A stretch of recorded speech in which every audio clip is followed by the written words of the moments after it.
Bueno, buenas tardes, buenos días o buenas tardes.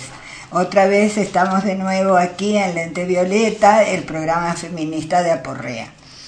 Hoy vamos a hablar sobre una cosa que es un grave problema social, que es el feminicidio. En ocasión justamente de que la Fiscal General de la República ha introducido en la Asamblea Nacional la petición de que se reforme la ley por el derecho de las mujeres a una vida libre de violencia para incluir el feminicidio. Entonces, bueno, vamos a conversar un poquito acerca de cuál es el concepto del feminicidio, por qué ocurre, etcétera, ¿no es cierto? ¿Qué es lo que rodea a este tema tan doloroso que podríamos llamar la política de la muerte de las mujeres? Bueno, en primer lugar vamos a definir lo que es el feminicidio, ¿no? El feminicidio es la muerte de una mujer o de varias mujeres debido exclusivamente a su condición de género. Es decir, que se nombra con el concepto de feminicidio a un conjunto de hechos, impulsos violentos y misóginos contra las mujeres que atentan contra su seguridad personal y su integridad personal y que llevan a su muerte. Así dicho, en unas palabras muy sencillas, el feminicidio es el homicidio de una mujer cometido por un hombre por motivos estrictamente vinculados a su género, es decir, entiéndase, por el simple hecho de ser mujer. Bueno, ¿cómo surge la visibilización de esta situación de los feminicidios, de este problema social? Bueno, no quiere decir que esto ocurra nada más que en nuestro momento contemporáneo. Esto ha ocurrido a lo largo de la historia humana, pero no estaba conceptualizado. El feminicidio se da a conocer internacionalmente cuando se descubren los crímenes contra las mujeres perpetrados en un sitio llamado el Campo Algodonero, cerca de Ciudad Juárez, donde se descubre el cadáver de 8 mujeres que fueron raptadas, torturadas sexualmente y asesinadas. A raíz justamente del encuentro de esos cadáveres se empieza a averiguar y se descubre una gran cantidad de mujeres que habían sido también torturadas sexualmente y asesinadas en la zona. De hecho, en México la llaman las muertas de Ciudad Juárez.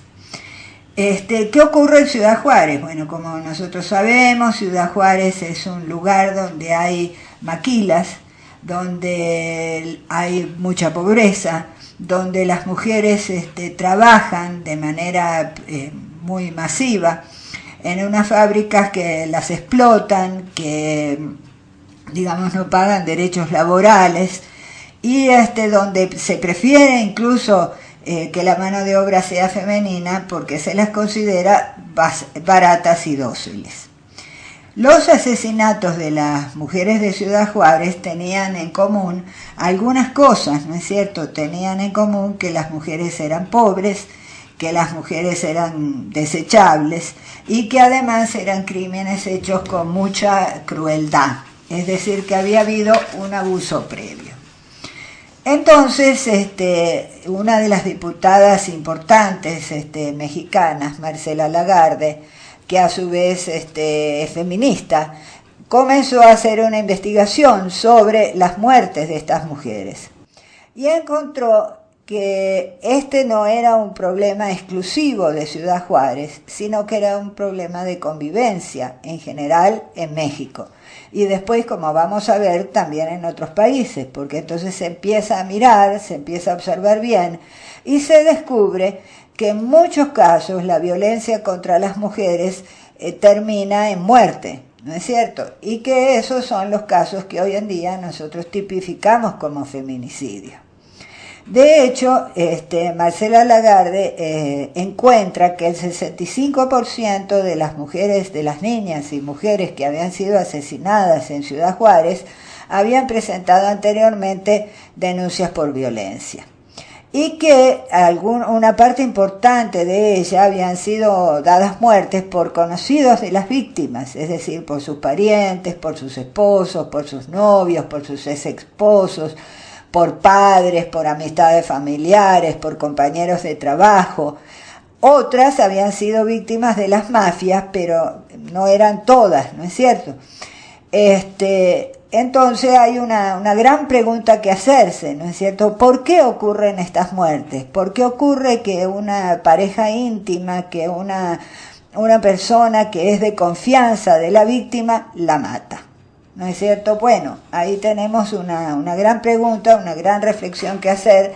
Nosotras, las feministas, tenemos algunas respuestas a esa gran pregunta, ¿no es cierto? ¿Y qué diríamos? Diríamos que, bueno, que en gran parte el sistema patriarcal es el culpable, el que empuja, el que pone la pistola en la mano del que ejecuta el feminicidio, porque a los hombres en el sistema patriarcal se les enseña que tienen que dominar, que tienen que disciplinar a las mujeres, que además sus mujeres tienen que obedecerlo ciegamente y si no pueden hacer con ellas o pueden tomar determinaciones terribles con ellas. Marcela Lagarde también investigó los feminicidios en Guatemala y en España y encontró bastante similitud con México. Es decir, encontró que hay también, violencia contra las mujeres y la violencia contra las mujeres termina en una proporción alta en la muerte.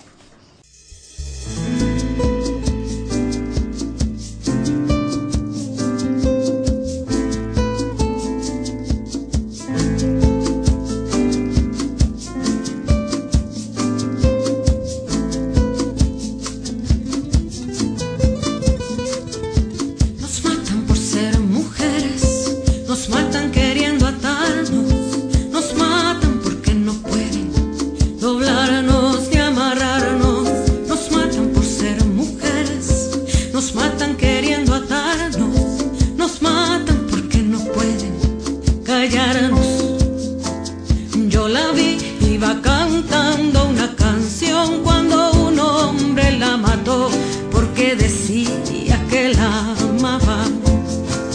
Yo la vi, tenía cielo y perdón cuando su padre la mató porque esperaba ilusionada.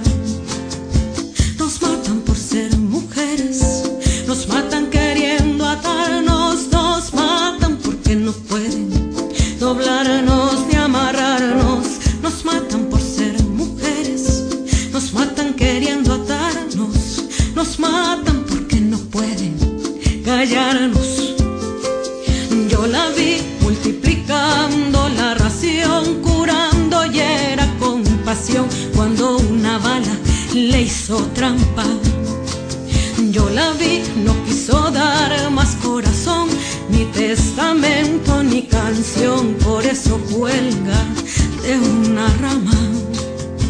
Y allí donde la sangre se detiene, se congela la razón. Levanto ojos de furia que no miran más que odio sin perdón. Y al filo de un tragante, un sucio corazón se ahoga con un horror.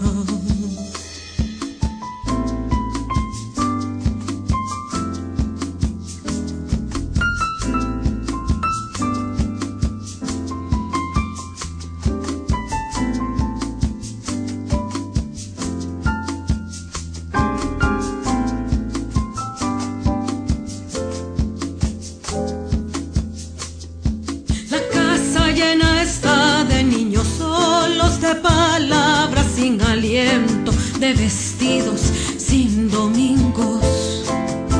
La sangre se secó en el pavimento y el que olvida también mata nuevamente su recuerdo. Nos matan por ser mujeres, nos matan queriendo atarnos, nos matan porque no pueden doblarnos ni amarrarnos, nos matan por ser mujeres, nos matan queriendo atarnos, nos matan porque no pueden callarnos, pasarnos, atarnos, doblarnos, callarnos.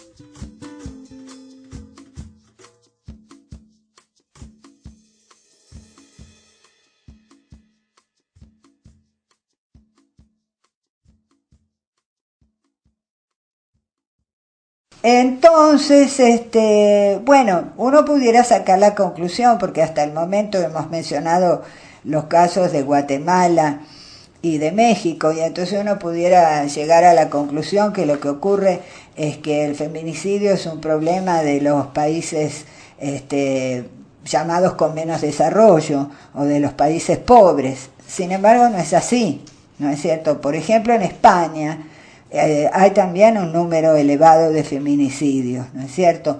En España está tipificado el feminicidio, es el asesinato de las mujeres por sus parejas íntimas, aunque ahí habría también que decir que no solamente las parejas íntimas asesinan, ¿no es cierto? A veces también asesinan otros allegados.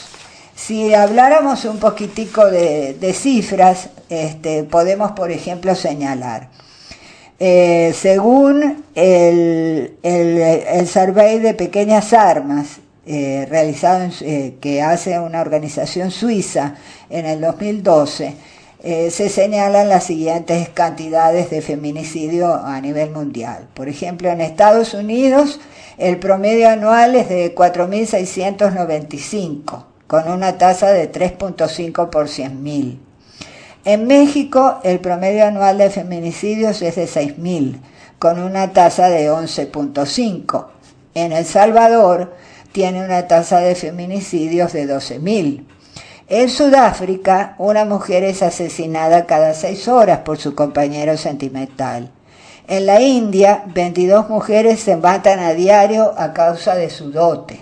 Es decir, en la India, las mujeres deben llevar al matrimonio una dote y a veces se casan, los hombres se casan simplemente para obtener la dote y entonces después matan a las mujeres. En España ocurrieron 106 feminicidios en el 2012, en la Argentina ocurrieron 119 y en Venezuela ocurrieron 86. O sea, como vemos, el tema del feminicidio, el problema del feminicidio, es un problema que abarca todas las sociedades, ¿no es cierto? Lo que podríamos decir es que cuanto más patriarcales o más violentas en general son las sociedades, pues más feminicidios hay. Se calcula que en el mundo 66.000 niñas y mujeres son víctimas cada año de feminicidios. O sea que este es un problema bien importante, un problema al cual hay que prestarle atención y que bueno que en Venezuela se le está prestando atención en este momento y además se le viene prestando porque la propia existencia de la ley por el derecho de las mujeres a una vida libre de violencia es también un instrumento que trabaja sobre la violencia contra las mujeres.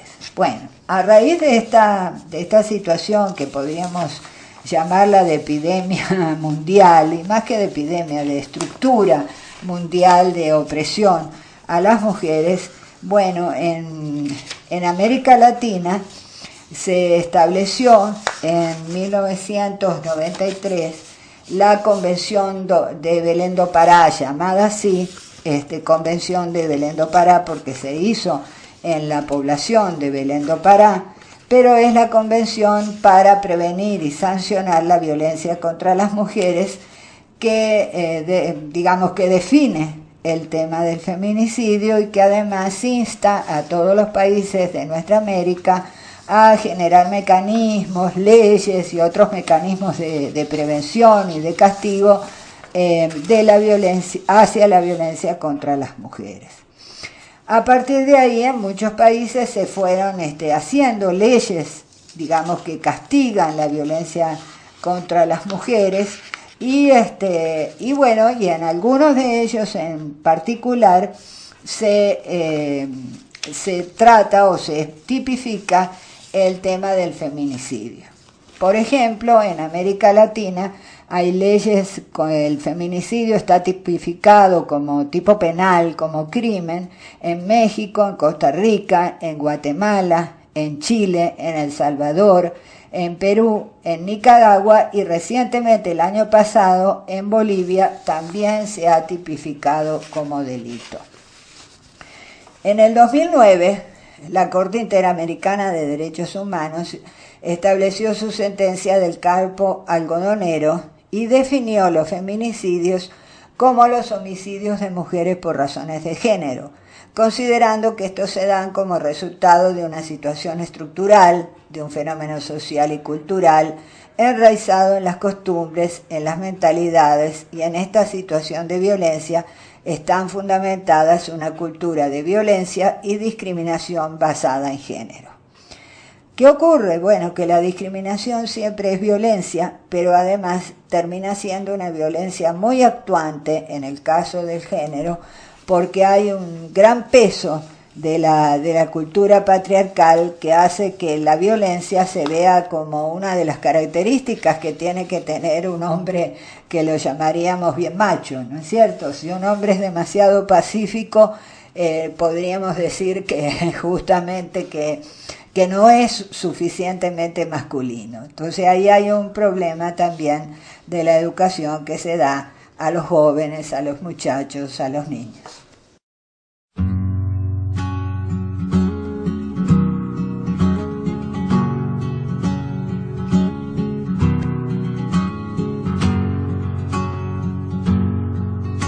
Compañeros poetas, tomando en cuenta los últimos sucesos, en la poesía quisiera preguntar,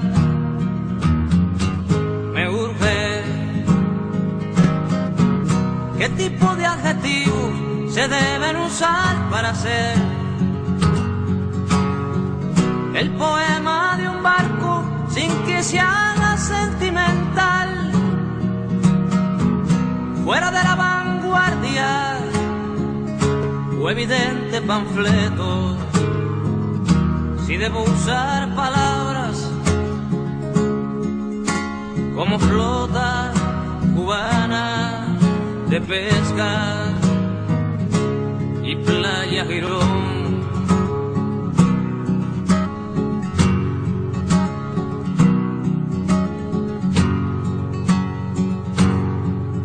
Compañeros de música, tomando en cuenta esas politonales y audaces canciones, quisiera preguntar,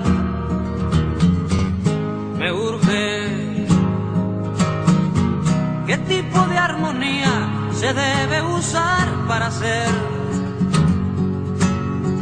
la canción de este barco con hombres de poca niñez? Y solamente hombres sobre cubierta, hombres negros y rojos y azules, los hombres que pueblan el playa Girón.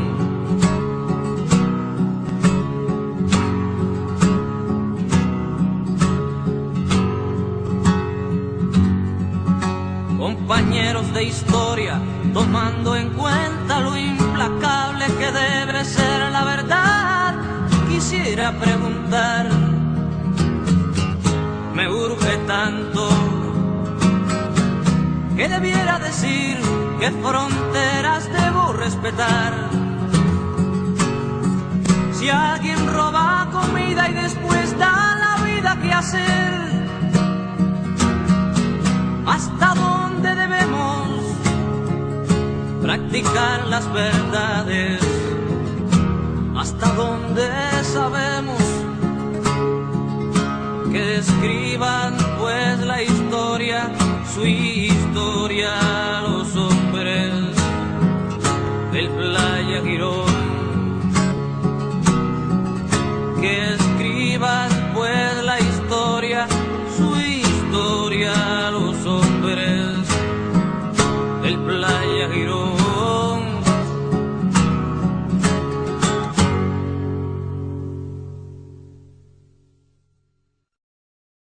Bueno, ahora bien, ¿cuáles son los tipos de feminicidios que hay? Yo creo que esto nos aclara un poco más todavía qué es el feminicidio, ¿no es cierto? Se habla de un feminicidio íntimo, que es el asesinato cometido por un hombre con quien la víctima tenía o había tenido una relación o vínculo íntimo, es decir, un asesinato cometido por el marido, por el exmarido, por el novio, por el exnovio o por un amante. Esto es lo que en otro tiempo se llamaba crimen pasional. No es cierto que no es tal asunto de pasión, en realidad no es asunto de pasión ni de amor, es un asunto de dominio, ¿no es cierto? Generalmente, como se suele decir, mía o de nadie, ¿no es cierto? Es mía o la mato. Y eso en realidad no es amor, sino es un sentido de dominio. Además de este feminicidio íntimo, que es bastante frecuente, tenemos el feminicidio no íntimo, que es el asesinato cometido por un hombre desconocido con quien la víctima no tenía ningún tipo de relación. ¿Cuándo ocurre esto? Bueno, esto ocurre bastante en agresiones sexuales, es decir, en violaciones, cuando las mujeres son muertas a manos de extraños, ¿no es cierto? A veces incluso esto ocurre grupalmente. Una mujer es agredida con mucha fuerza, con mucho dolor para ella y finalmente termina en la muerte. De hecho, en situaciones de guerra, en situaciones de violencia, este tipo de feminicidio es muy frecuente, ¿no es cierto? Hoy en día que se están haciendo todas las leyes de memoria y todo lo que tiene que ver con la investigación del abuso de los derechos humanos, de la infracción a los derechos humanos que se hizo durante épocas de la dictadura o de las épocas, digamos, de los años 60 y 70, por ejemplo, aquí en Venezuela, seguramente vamos a descubrir, como ocurrió también en el sur, en las dictaduras del sur, que hubo muchísimos feminicidios no íntimos porque era una práctica muy importante, digamos, de la tortura contra las mujeres en especial, una violencia que era violación y después de la violación la muerte, ¿no es cierto? Y esto también ocurre en otras situaciones que no son las de guerra. Luego tenemos feminicidios infantiles, ¿no es cierto? El asesinato de niñas, que muchas veces ocurren entre hombres que tienen una relación con esas niñas. En Venezuela han ocurrido varios casos, ¿no es cierto? Hay abuso también sexual hacia las niñas y después en algunos de estos casos se termina en muerte. Esto también es el feminicidio familiar, donde hay una consanguinidad, ya sea hay una familia, el asesino es una persona de la familia, bien sea una familia sanguínea o por adopción. Esto también es una cosa que suele ocurrir. Luego tenemos el llamado feminicidio por conexión. Hace muy poco nosotros tuvimos aquí en Venezuela un caso muy, muy conocido, que fue el caso del señor que mató a 2 hermanas, ¿no es cierto? Él realmente quería matar a su expareja, pero como en el camino pues estaba la hermana de su expareja, también le dio muerte a ella. Y recuerda que después una poblada pues lo lastimó tanto a él, lo golpearon tanto que él terminó muriendo a los pocos días en el hospital. Bueno, es el caso de la muerte de la hermana, sería un feminicidio por conexión. Esto ocurre también bastante cuando muchas veces una madre se mete en el medio para que el marido no golpee a su hija y entonces termina también ella muerta. Ese sería el feminicidio por conexión. Luego tenemos el tipo de feminicidio en las situaciones de trata y tráfico de personas, ¿no es cierto? Bueno, yo creo que este problema, gracias a Dios, en Venezuela no lo tenemos mucho, pero sin embargo es importante conocer que muchas de las mujeres que son llevadas con algunos argumentos, a veces con un consentimiento no muy claro de a dónde van, y son sometidas a situaciones de prostitución, una proporción de ellas termina muertas porque quieren escapar, porque quieren salir de esa situación, o simplemente porque los tratantes, los dueños, digamos, de las personas, los esclavistas, porque esa es una esclavitud moderna, simplemente le dan muerte como una medida disciplinaria, ¿no es cierto?, para que las demás que están en la misma situación tengan miedo y no se animen a denunciar o a huir o a buscar alguna salida a esa situación. Este feminicidio por trata e incluso por tráfico se da mucho en la frontera con Estados Unidos. Por ejemplo, en la frontera justamente de México, y de hecho se piensa que una proporción de las muertas de Ciudad Juárez también tiene este origen, ¿no es cierto? Los llamados polleros son los que trasladan las mujeres desde cuando van a trabajar a Estados Unidos, las trasladan por esos, digamos, tortuosos caminos que a veces son subterráneos, a veces son durante la noche. Ahí pasa de todo en esos traslados. Estos trasladadores en México los llaman los polleros, ¿no es cierto? Y los polleros tienen prácticamente derechos sobre la vida y sobre la muerte de, sobre todo, las mujeres que trasladan. Algunas de ellas las utilizan sexualmente, a otras, si se rebelan en este sentido, las matan, y como dice, es una zona sin ley, bueno, esas muertes no se pagan nunca. Entonces ahí hay una proporción, ¿no es cierto? Después está el feminicidio transfóbico, que es lo que nosotros tenemos una propuesta introducida en la Asamblea Nacional para tipificar como crímenes de odio en un nuevo Código Penal que es necesario que en algún momento se haga, ¿no es cierto? Que es la muerte, por ejemplo, de las compañeras trans que trabajan en la Avenida Libertador. Algunas de ellas que trabajan, bueno, trabajan como trabajadoras sexuales. Allí ha habido varias muertes, ¿no es cierto? Y esos son crímenes de odio, es decir, se las mata precisamente porque ellas desagradan y porque además está en una situación de poder. ¿Qué ocurre con los que matan de esta manera? Bueno, en cierta manera hay una sensación de impunidad, que como la persona muerta es alguien descartable, alguien que no tiene familia, que no tiene poder, que no tiene nada, que está considerado como en el último escalón social, bueno, entonces no importa que los matemos, ¿no es cierto? Recuerden que también, por ejemplo, yo me acuerdo que en Colombia, en una época, se solía matar a los niños de la calle, ¿no es cierto? Es decir, ahí lo que hay es realmente un abuso de poder. Luego está el feminicidio por mutilación genital, que es un problema que nosotros, gracias a Dios, no tenemos, pero hay culturas donde a las mujeres se les hace la clitoridectomía o se hace la infibulación en algunas tribus, sobre todo de África, y entonces, bueno, eso termina sobreviniendo en muerte. Es decir, que hay una cantidad de circunstancias y una cantidad de usos y costumbres sociales que ponen a las mujeres, por ser mujeres, en situación de riesgo de muerte. Por eso es que el feminicidio es un crimen que tiene que ver con el género, que tiene que ver con la situación de las mujeres dentro de la sociedad, y esta es un poco la propuesta que está.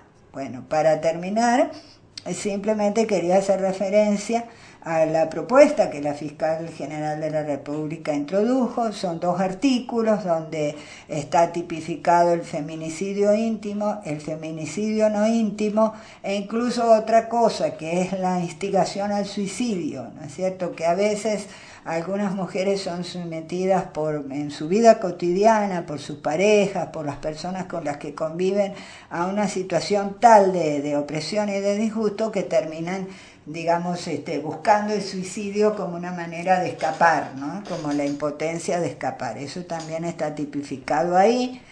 Se están tipificando también, se están poniendo unas penas muy fuertes, porque aquí es un crimen que está muy agravado por las estructuras, por los prejuicios que están en la cabeza de las personas que cometen los crímenes. Y bueno, nosotras como movimiento de mujeres pensamos que estos 2 artículos son artículos que nosotras vamos a apoyar.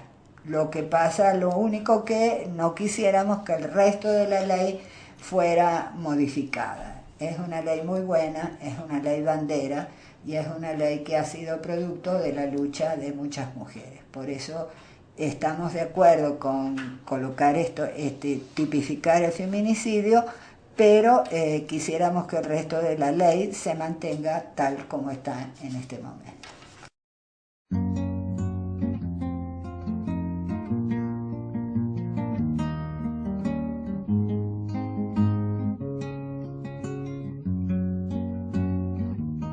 Si el poeta eres tú,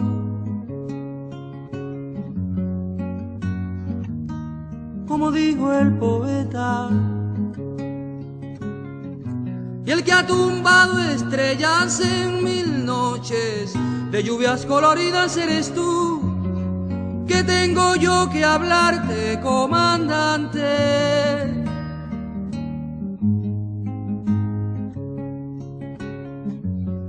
Si el que asomó al futuro su perfil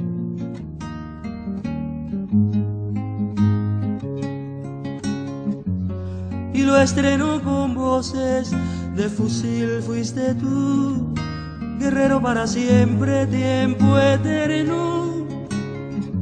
¿Qué puedo yo cantarte, comandante?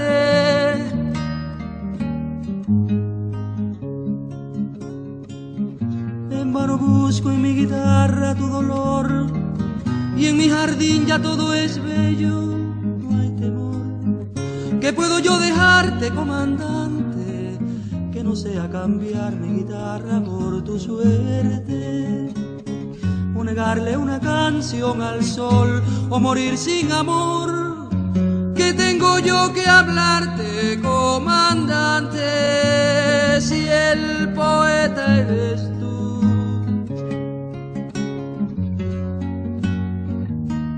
Como dijo el poeta, y el que ha tumbado estrellas en 1000 noches de lluvias coloridas eres tú, que tengo yo que hablarte, comandante.